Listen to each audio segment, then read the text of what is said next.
Introduce our final speaker. Hayder Shkara is one of UTS's most famous graduates. He's a lawyer and he's an Olympian. He graduated with a law degree and has since qualified as a solicitor. And one of the most important things he's done is to co-found a youth charity in Western Sydney. But he's most famous for his sport. Hayder represented Australia at the recent Rio Olympics in Taekwondo. So, how can one manage a law career, a high-profile community personality, as well as being competitive in your sport at a very high level? Let's hear from Hayder Shkara.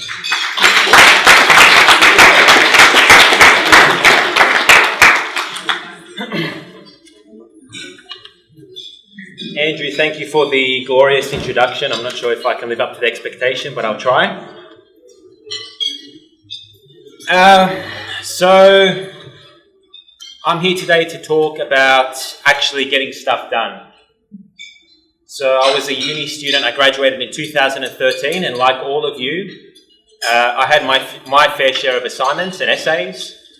And I remember there was this one essay that I had to do. It wasn't a PhD, like Tui. It was 5,000 words. It was a major criminal law essay. And we got the instructions to do it about 6 weeks before the deadline. So in my head, I started to come up with this brilliant kind of blueprint of how I would progressively do my 5,000 word essay over the course of 6 weeks. So I thought, in the first 2 weeks, I would start investigating, start planning, and getting a feel for what my topic would be. And then in the second 2-week block, I would actually, start putting pen to paper and getting most of the work done. Then in the third 2-week block, I would review the work, complete the finishing touches, and with a few days to spare, I would review it, finalise it, and submit it. So I wouldn't be in any stress, I wouldn't be panicked. So the first 2 weeks came and went, and I found myself with having done very little. But I said to myself, you know what, I've still got 4 weeks, and it's still a while away, I've got time, so I'm going to be able to do this. And then the middle 2-week block came, and I said, you know what, I've got 4 weeks left. I've got to knuckle down. I've got to be serious here. It's not going to be like the first 2 weeks. So I sat down at my desk. I was like, okay, that's it. Let's do this.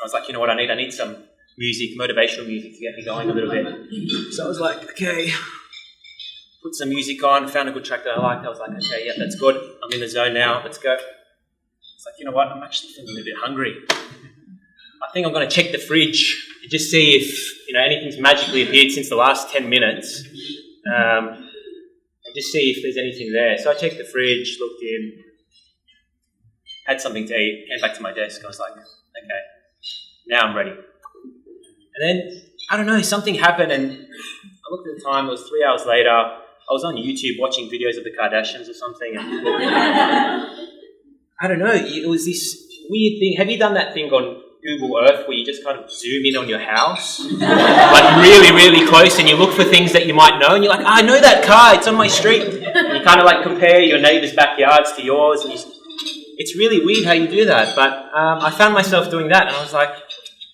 I didn't know what happened. I kind of lost control a little bit there. So nothing really happened in that 2-week block. And then I came to the final block, and I said, I've got 2 weeks to do this. I've really got to knuckle down here.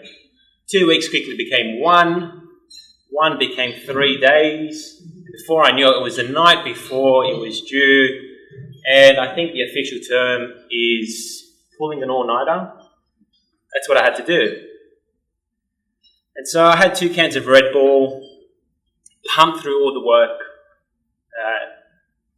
didn't get any sleep, just smashed out as much as I could of this 5,000 word essay.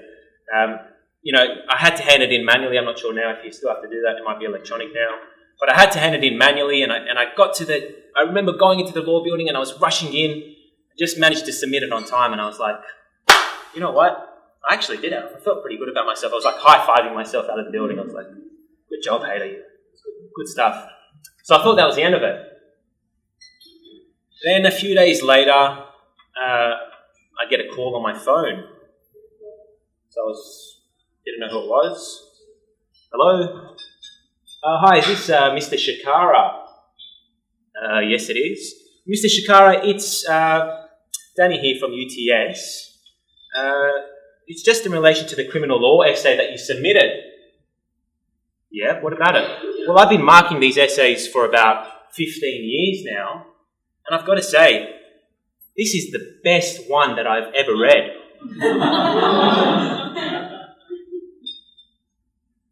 Are you sure it's mine? Look, I wish that was a true story, but that was all fake, just about the phone call. But it did feel good to see all of you and look at me being like, this guy's a genius. Look, that actually didn't happen. And I want to just get an indication here of who's been in that position before or who thinks they can call themselves a serial procrastinator of some sort. Put your hand up. Put your hand up if you've been in that position.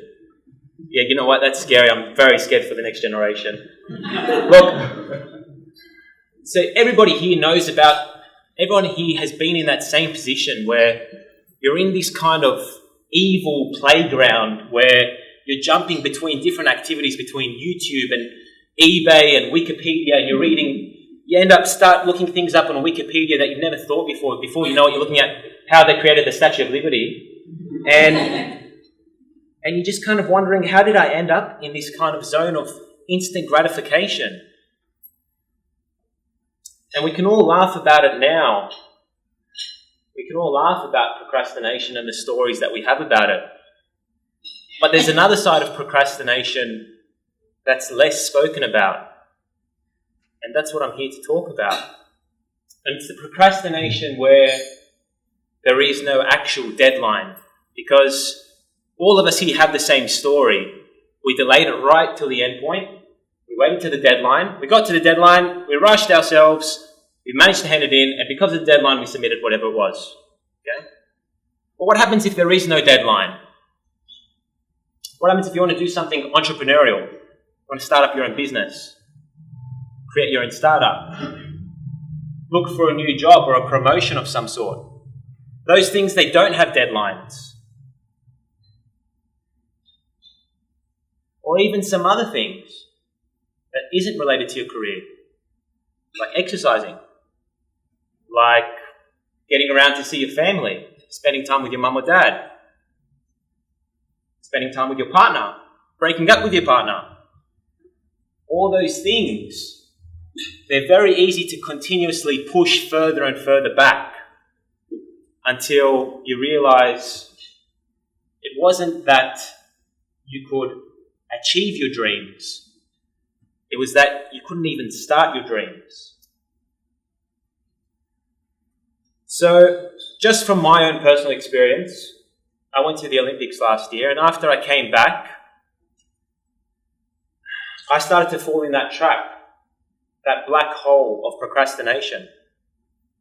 You see, in the build-up to the Olympic Games, it's very hard to describe, but my sport being Taekwondo, it doesn't get a lot of media publicity on a daily basis. It's a very less known sport. But during the Olympic Games, it does get coverage. There's always cameras in your face. There's appearances that you have to go to. Something to sign, photos people want to take with you. And your social media, Instagram likes go up about 300%. So you've got to keep up with that as well.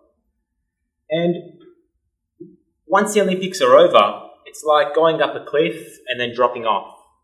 Okay, it's a big build-up, and then suddenly there's nothing. So literally the next day when I came back from Rio, I was sitting in my room, and I woke up in the morning and I was thinking, so what do I do now? What's the next step for me? And I was trying to figure that out. So, am I going to keep competing for another 4 years? Am I going to focus on my career, start making money? Am I going to go on a holiday? Do I deserve a holiday? And the longer it took for me to make a decision, the harder it became to make one. And I found myself sinking into the black hole of procrastination, and I didn't know how to get out. So I started asking people advice, which is something that we normally do when we're in a state of confusion. So I started asking my friends, my family, my coach, different people that I knew, randoms on the street. I was asking anyone for advice because I needed guidance here. And, everyone gave me different pieces of advice. Some people were like, go on a holiday, you've got to rediscover yourself. Or, you've got to focus on your career now, make some money. Everyone had their own opinions as to what I should do, and it confused me even more. And I continued to procrastinate even more to make a decision. So the idea that I wanted to work for myself began to resonate in my head. I started to think about it. It was something that has always been planted in my mind. But when I started to voice it, other people started throwing out little pieces of advice to me. 9 out of 10 businesses fail. Aren't you a bit young to start something like this? Do you have enough experience? It made me doubt myself. Really made me doubt myself. So I sunk even further and further and further into this black hole. I had no idea how I was going to get out of it. Then one day I remember my mum sat me down and she said to me, look, you've had all this time. Time is a valuable resource. You can run out of money, but you can always make more money. You can invest your money to create more money, but you can't invest your time to create more time. You can save your money to use in a later occasion. You can't save your time to use later. She said, make time work for you. She said, don't count the days going by. Make the days count. And that really resonated with me. Today, this morning, I'm working as a solicitor now. I had a client that I had to visit in jail. So I went there and it got me thinking a little bit. It was a young guy, he's probably similar age to everyone sitting here, 20 years old, had dyslexia, illiterate, he was locked up. His opportunity was taken from him. And it got me thinking, because I was thinking about this talk that I was going to do tonight, about time. And I thought in my head, even our justice system, our criminal justice system, whenever we do something wrong, or whenever we do something that the community considers wrong, yes, of course, we can fine someone, we can take money from them, we can take opportunities away from them. But what is the most severe punishment that we can give someone? It's taking away their time. That's why they call it serving time. You're in prison serving time, and you can never get that time back. So I saw everyone there in the jail today, and I thought about all the hours, all the days, all the months, the years that have gone in that facility and that no one will ever be able to get back. And I walked out of there with a stronger appreciation of what I should be doing with my time. So I want you to all trust yourself to take the first step. And I want to see the transformation of this generation on how they decide to use their time. I want you to think, I want you to pause, I want you to be conscious of it, I want you to be mindful of it. The next time you find yourself divvy-dabbing on YouTube or playing Candy Crush Saga for 6 hours in a row, I really want you to start, just hold yourself a little bit more accountable. Be aware of what is going by and the opportunities that you might be missing out on. Don't end up becoming a spectator in your own life.